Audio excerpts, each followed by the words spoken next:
নমস্কার বন্ধুরা, রিনাস কিচেন থেকে স্বাগত। আজ আমি তোমাদের চিকেন কারি করে দেখাবো। খুব অল্প মাংস ছিল, তাই ভাবলাম কি আর করব, একসাথে মেখে চাপিয়ে দেবো। সেটাই করলাম। মাংসটা ভালো করে ধুয়ে নিলাম। প্রায় 6 পিস মতো মাংস ছিল। পরিমাণ মতো আদা রসুনটা দিয়ে দিলাম, আদা রসুন পেস্ট সব কিছু দিয়ে একসাথে মাখিয়ে নেব। ধনের গুঁড়ো অল্প অল্প করে দিলাম, ধনের গুঁড়ো, জিরের গুঁড়ো, হলুদের গুঁড়ো, লঙ্কার গুঁড়ো, পরিমাণ মতো নুনও দিয়ে দিলাম। এবার 2 চামচ মতো সর্ষের তেল দিয়ে দেব। আর পেঁয়াজ কুচিয়ে রেখেছিলাম, একটা বড় সাইজের পেঁয়াজ, সেটাও দিয়ে দিলাম। টমেটো কুচিয়ে রেখেছিলাম, ওটাও দিয়ে দিলাম। আলুটাও দিয়ে দিলাম। সব দিয়ে একসাথে মাখিয়ে নিলাম। হাতে মাখালেই ভালো হয়, তো আমার রান্না করতে ইচ্ছা করছিল না বলে আমি চামচ দিয়ে মাখিয়ে নিচ্ছিলাম।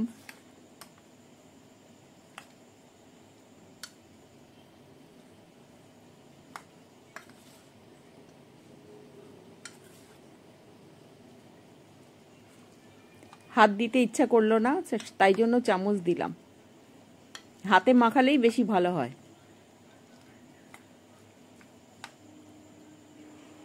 এবার কড়াইতে সর্ষের তেল দিয়ে দিলাম।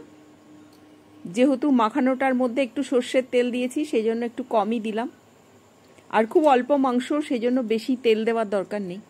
তেজপাতা আর গোটা গরম মশলা ফোড়ন দিয়ে দিলাম। আর হাফ ক্যাপসিকাম পড়েছিল, সেটাও কুচি করে নিয়েছি, ওটাও দিয়ে দেবো ওর মধ্যে, তাহলে খেতে ভালো লাগবে। গন্ধটা সুন্দর হয় তো ক্যাপসিকামের।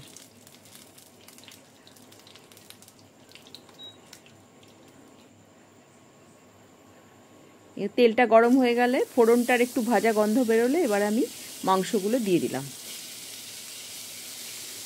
জল দেওয়ার বেশি দরকারই নেই, এর থেকে যে জলটা বেরোবে এতেই রান্না হয়ে যাবে। এই টমেটো, মাংস, পেঁয়াজ, টমেটো এগুলো থেকেই জল বেরোবে। ওই বাটি ধুয়ে একটু জল দেব।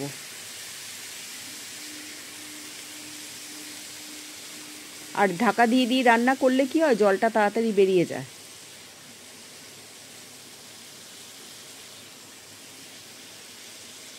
আর বেশি কষতেও হয় না ঢাকা দিয়ে রান্না করলে।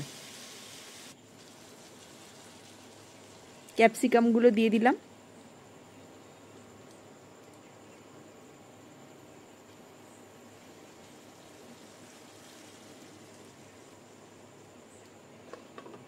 এইভাবে ঢাকা দিলে কি হয়, জলটা তাড়াতাড়ি বেরিয়ে যায়। দেখো কতটা জল বেরিয়ে গেছে। এই জলেই আলু আর আমার চিকেনটা সেদ্ধ হয়ে যায়।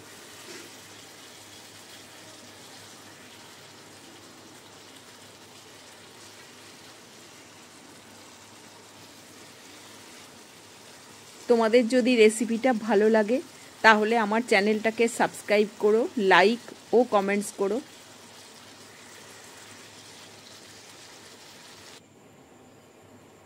আমার কিন্তু চিকেনটা রান্না হয়ে গেছে। আমি গরম মশলা দিয়ে দিলাম।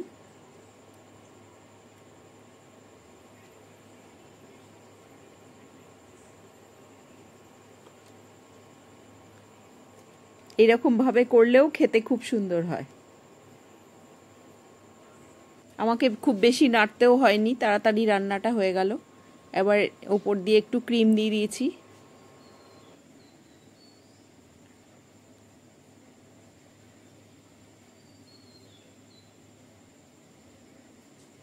এবারে সার্ভিং বোলে ঢেলে নিলাম আমি।